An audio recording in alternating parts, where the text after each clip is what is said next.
Hello everyone. In the previous video, we have discussed about the dashboard of GymForce. In this video, we will discuss about the inquiry section.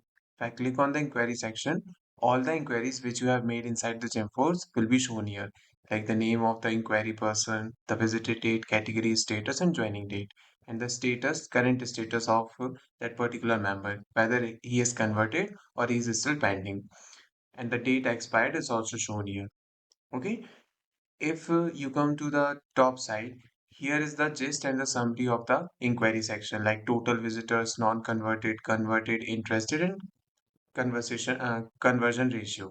If you want to add any inquiry, so you can directly click on this add button. You have to fill out these details positively, and you can also click on the filter button for filtering it down on the basis of day, yesterday, week, month, and the year. Okay. And if you want to create a follow-up for any member, you can directly go through this particular three dots and create a follow-up. And you can select the medium like call and status is outgoing and the reminder is for 24th of December. When you click on this submit follow-up, so it will automatically be created.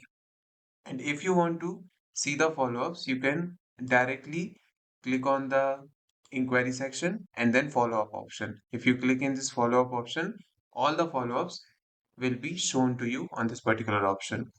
And if you want to add an inquiry without even like clicking on this particular add option, you can directly add it from here also. Like add inquiry, just mention the details and then press to the continue. So that's all the inquiry section is. And hope you have liked this video.